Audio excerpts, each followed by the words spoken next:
तो hello students, welcome to my channel. तो स्वागत है आप सभी का एग्री टू कल्चर फैमिली के इस यूट्यूब चैनल पे। तो आज से हम लोग इस क्लास में यहाँ पर हम लोग सॉइल साइंस के टॉप एमसीक्यूज को कवर करने का प्रयास करेंगे। यहाँ पर मृदा विज्ञान के सॉइल साइंस के क्वेश्चंस को देखेंगे जो कि UK triple SC assistant agriculture officer exam को ध्यान में रखते हुए यहाँ पे सारे क्वेश्चंस को बनाए गए हैं। ये आज का पहला क्लास रहने वाला है। यहाँ पर हम लोग अच्छे से सारे क्वेश्चंस को कवर करते हुए, एक एक क्वेश्चन को डिटेल में बारीकी से समझते हुए, उसके ऑप्शंस को एनालाइज करते हुए, एक भी पॉइंट को मिस ना करते हुए इस क्लास को करेंगे। तो जितने भी एग्रीकल्चर के स्टूडेंट हैं, यूके ट्रिपल एससी के जो स्टूडेंट, वो इस क्लास के लास्ट तक बने रहिए और वीडियो को पूरा देखिए। चलते हैं आज के पहले क्वेश्चन पे। ये रहा आज का पहला question. Which soil has maximum water holding capacity? किस प्रकार की मिट्टी में जल धारण करने की क्षमता सबसे अधिक होती है? तो आज का पहला क्वेश्चन ये है कि किस तरीके का मृदा में, किस तरीके की मिट्टी में जो वाटर होल्डिंग कैपेसिटी है वो सबसे ज्यादा होता है। इसके ऑप्शन को देखेंगे। Option number A sandy soil, option number B clay soil, option number C loam soil, option number D gravel soil. तो यहाँ पे चार तरह का सॉइल टाइप दिया हुआ है, तो आपको बताना है कि किसमें सबसे ज्यादा वाटर होल्डिंग कैपेसिटी होता है।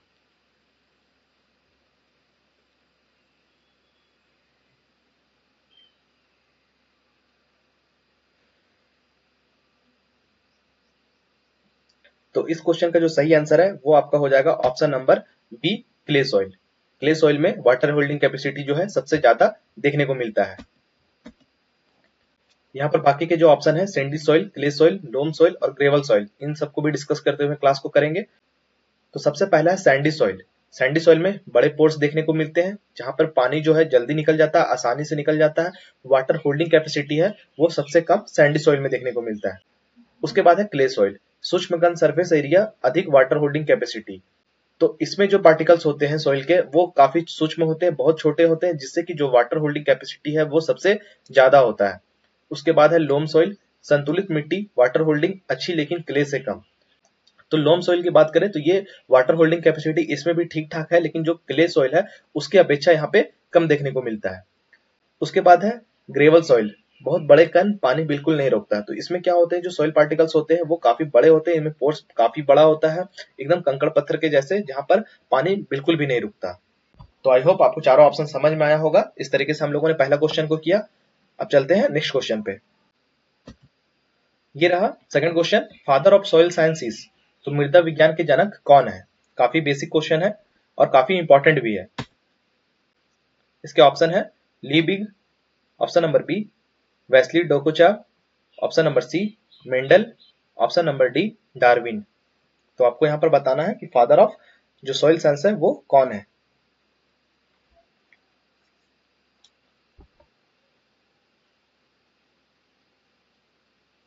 तो इस क्वेश्चन का जो सही आंसर है वो है ऑप्शन नंबर बी। जो वेस्ली डोकोचाव है ये फादर ऑफ सॉइल साइंस के नाम से जाने जाते हैं, और जो लीबिग है ये फादर ऑफ एग्रीकल्चर केमिस्ट्री है, और जो मेंडल है ये फादर ऑफ जेनेटिक्स, और जो डार्विन है ये थ्योरी ऑफ एवोल्यूशन। तो यहाँ पर बाकी ऑप्शंस को भी देखें। चलते हैं नेक्स्ट क्वेश्चन पे। विच soil order occupies the largest area in India? तो भारत में सबसे अधिक क्षेत्रफल किस प्रकार की मृदा पाई जाती है? Option number A vertisols, option number B alfisols, option number C inceptisols, option number D aridisols.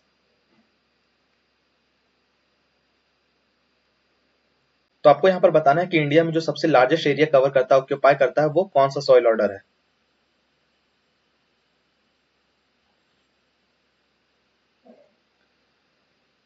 तो इस क्वेश्चन का जो सही आंसर है वो है ऑप्शन नंबर सी इंसेप्टिसोल। इंसेप्टिसोल है ये लार्जेस्ट एरिया कवर करता है इंडिया का। इंसेप्टिसोल के बारे में यहाँ पे कुछ पॉइंट्स दिया हुआ है, इसको भी हम लोग डिटेल में जानेंगे। तो सबसे पहला पॉइंट है यंग सॉइल। तो जो इंसेप्टिसोल है, इस ऑर्डर में जो सॉइल आते हैं वो काफी यंग होते हैं। Insectisoils are relatively young soils in which the soil forming process has begun but is not yet fully developed. तो इंसेप्टिसोइल की अगर बात करें तो ये एक तरह का यंग सॉइल होता है जो सॉइल फॉर्मिंग प्रोसेस को स्टार्ट तो करता है, लेकिन पूरा तरीके से डेवलप नहीं होता, पूरे तरीके से मृदा में कन्वर्ट नहीं होता ये ऑर्डर के सॉइल। उसके बाद है weak origin development. They possess as a weakly development B origin indicating an early stage of soil development. तो यहाँ पर हम लोग को वीकली यहाँ पे वी ओरिजिन का डेवलपमेंट देखने को मिलता है, जो कि अर्ली स्टेज होता है सॉइल डेवलपमेंट का। तीसरा है वाइड डिस्ट्रीब्यूशन इन इंडिया। तो जैसा कि हम लोगों ने देखा कि सबसे ज्यादा एरिया को यही इंसेप्टिसोइल ऑर्डर है, यही कवर करता है। Insectivoids cover about 39% of India's geographical area, making them one of the most extensive soil order in the country. तो अगर इंडिया का ज्योग्राफिकल एरिया देखें तो इसका 39% इंसेप्टिसोइल्स ऑर्डर कवर करता है। उसके बाद है suitable for agriculture. Due to their moderate fertility and good moisture holding capacity, they are suitable for crops such as wheat, rice, maize, sugarcane and pulses. तो इस सॉइल ऑर्डर में मॉडरेट फर्टिलिटी देखने को मिलता है, गुड मॉइस्चर होल्डिंग कैपेसिटी होता है, जिसके कारण जो व्हीट है, गेहूं है, राइस, मेज, सुगरकेन ऐसे जो पल्सेस है, ऐसे जो क्रॉप है, इसका यहाँ पे कल्टीवेशन अच्छे से देखने को मिलता है। तो आई होप आपको इंसेप्टी सोइल के बारे में अच्छे से समझ में आ गया होगा। नेक्स्ट क्वेश्चन है the safe source of organic matter in soil is. तो यहाँ पर पूछ रहा है मिट्टी में कार्बनिक पदार्थ का मुख्य स्रोत क्या है। Option number A rocks, option number B crop residue, option number C minerals, option number D sand particles. तो जो मृदा है उसमें कार्बनिक पदार्थ का मुख्य स्रोत क्या होता है।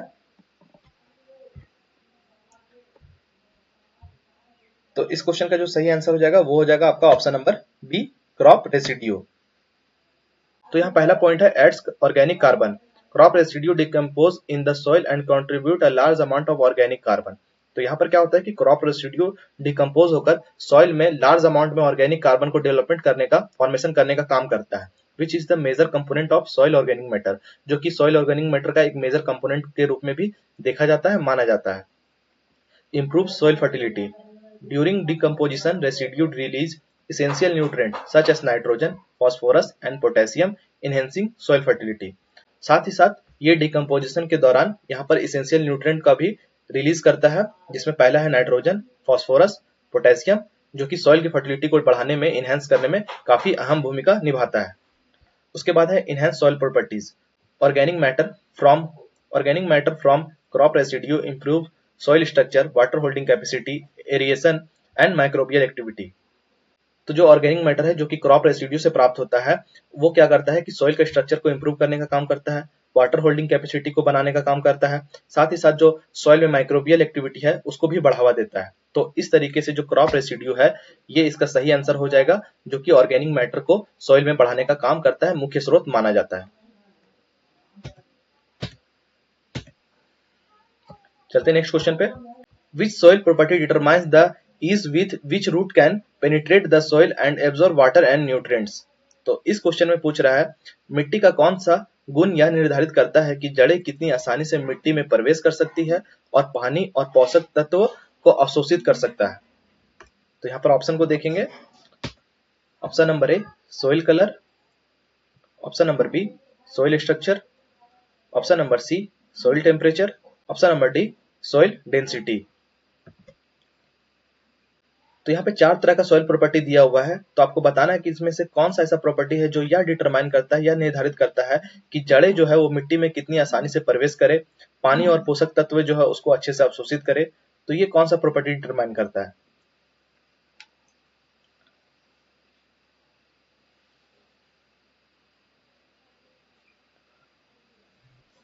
तो इस क्वेश्चन का जो सही आंसर है वो आपका हो जाएगा option number B soil structure. Soil structure refers to the arrangement of soil particle into aggregates. Good structure improve root growth, aeration and water movement. तो इसमें होता क्या है कि जो सॉइल पार्टिकल्स होते हैं वो आपस में मिलकर एग्रीगेट्स का फॉर्मेशन करते हैं, जिसमें कि सॉइल में गुड स्ट्रक्चर देखने को मिलता है, उसमें जो रूट ग्रोथ होता है वो अच्छे तरीके से होता है, साथ ही साथ एरेशन देखने को मिलता है और जो वाटर मूवमेंट भी होता है वो अच्छे तरीके से होता है।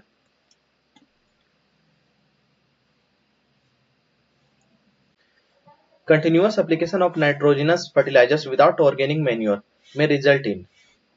तो जैविक खाद के बिना नाइट्रोजन युक्त उर्वरकों का लगातार प्रयोग करने से निम्नलिखित परिणाम हो सकते हैं। तो यहाँ पर पूछ रहा है अगर नाइट्रोजन युक्त उर्वरकों का, फर्टिलाइजर्स का अगर हम लोग यूज करते हैं बिना किसी ऑर्गेनिक मैन्योर के साथ, तो यहाँ पर सॉइल में क्या क्या परिणाम देखने को मिलता है।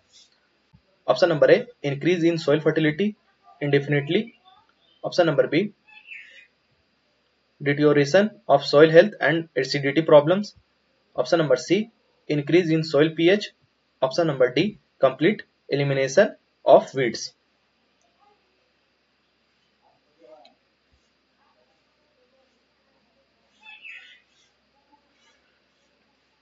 तो इस क्वेश्चन का जो सही आंसर है वो आपका हो जाएगा option number B, deterioration of soil health and acidity problem.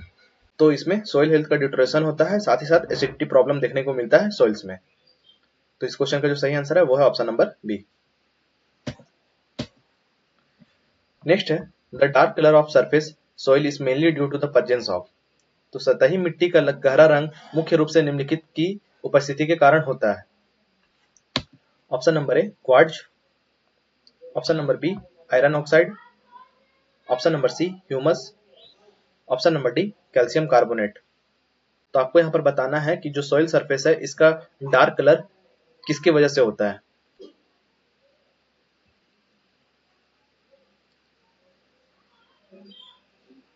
तो इस क्वेश्चन का जो सही आंसर है वो आपका option number C humus. Humus के कारण जो सॉइल सरफेस है, सरफेस ऑफ सॉइल है, वो डार्क कलर का देखने को मिलता है। Humus contain dark coloured organic compounds form during the decomposition of plant and animal residue which imparts a dark colour to the soil. तो अगर ह्यूमस का फॉर्मेशन का बात करें तो प्लांट और एनिमल्स के रेसिड्यू के डिकम्पोजिशन के दौरान इसका फॉर्मेशन होता है, जो कि सॉइल को एक डार्क कलर प्रोवाइड करने का काम करता है, जिसके कारण जो मिट्टी का ऊपर का सतह है, जो सरफेस ऑफ सॉइल है, वो डार्क कलर का देखने को मिलता है। तो इसका जो सही आंसर था वो है option number C. Next question है which soil type is most suitable for paddy cultivation because of its high water holding capacity. तो धान की खेती के लिए कौन सी मिट्टी सबसे उपयुक्त है, क्योंकि इसमें जल धारण करने की क्षमता अधिक होती है।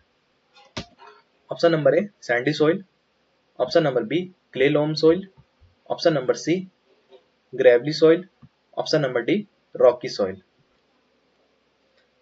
तो पहले क्वेश्चन में मैंने वाटर होल्डिंग कैपेसिटी के बारे में बताया था, तो जितने भी स्टूडेंट ने अगर अच्छे से ध्यान दिया होगा पहले क्वेश्चन पे, वो इस क्वेश्चन का यहाँ पर अच्छे से आंसर दे पाएंगे।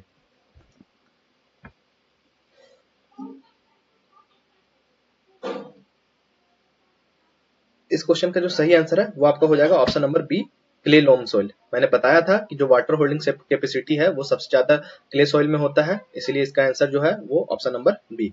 तो मैंने बताया था कि क्ले जो सॉइल है वहां पे वाटर होल्डिंग कैपेसिटी सबसे ज्यादा होता है, और जो पैडी क्रॉप है यहाँ पर वाटर रिक्वायरमेंट इसका ज्यादा है, जहां पर वाटर को होल्ड करने का कैपेसिटी चाहिए होता है, इसीलिए इसके लिए जो मोस्ट सुटेबल सॉइल माना जाता है वो है क्ले लोम सॉइल।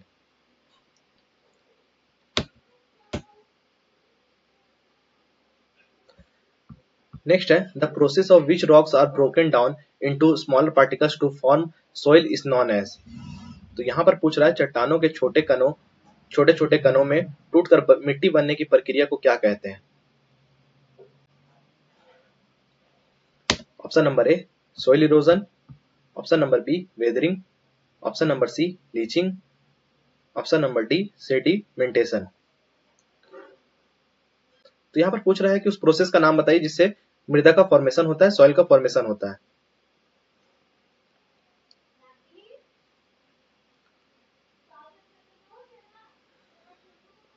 तो इस क्वेश्चन का जो सही आंसर है वो आपका हो जाएगा option number B weathering. Weathering is the process of breaking down rocks and minerals into smaller particles at or near the earth's surface by physical, chemical and biological agents।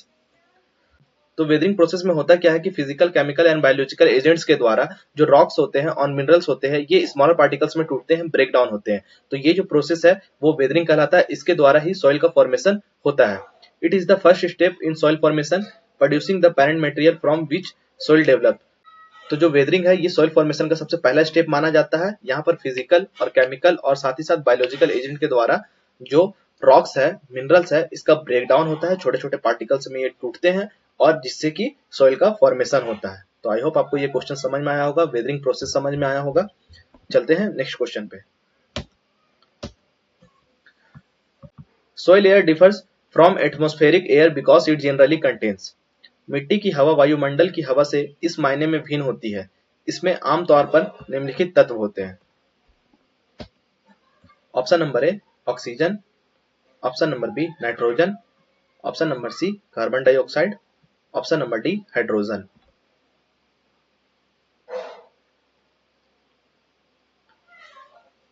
तो इस क्वेश्चन का जो सही आंसर है वो आपका हो जाएगा option number C carbon dioxide. तो जो सॉइल का एयर होता है वो एटमॉस्फेरिक एयर से डिफरेंट होता है। यहाँ पर जो है सबसे ज्यादा कार्बन डाइऑक्साइड देखने को मिलता है सॉइल के एयर में। Respiration by plants root and soil micro organisms releases carbon dioxide into the soil air. तो जो सोइल एयर होता है, यहाँ पर क्या होता है कि जो प्लांट रूट होते हैं और सोइल माइक्रो ऑर्गेनिजम्स होते हैं, ये श्वसन प्रक्रिया के दौरान कार्बन डाइऑक्साइड का रिलीज करते हैं। कि जो सोइल के पोर्स होते हैं, जहाँ पर एयर्स होते हैं, वहां पर कार्बन डाइऑक्साइड की उपस्थिति देखने को मिलता है। Decomposition of organic matter by microbes produces additional CO2, making its concentration higher in soil air than it atmospheric air. तो यहाँ पर जो ऑर्गेनिक मैटर है जो डिकम्पोज होता है माइक्रोब्स के कारण, जो कि CO2 को रिलीज करता है, जिसके कारण जो CO2 का कंसंट्रेशन है वो सॉइल एयर में ज्यादा देखने को मिलता है as compare to atmospheric air. तो आज के क्लास में इतना ही क्वेश्चन थे, बाकी बचे क्वेश्चंस को हम लोग नेक्स्ट पार्ट में कवर करेंगे नेक्स्ट वीडियो में। तो आई होप आपको वीडियो पसंद आया होगा, आपने सारे क्वेश्चंस को अटेम्प्ट किए होंगे और साथ ही साथ जो पॉइंट्स मैंने बताए उसको भी आपने अच्छे से याद रखा होगा। और आपको अगर किसी तरीके का डाउट होता है तो कमेंट सेक्शन में आप डाउट को जरूर पूछें। और आपको वीडियो पसंद आया हो तो वीडियो को लाइक कीजिए और चैनल को सब्सक्राइब जरूर कीजिए। Thank you.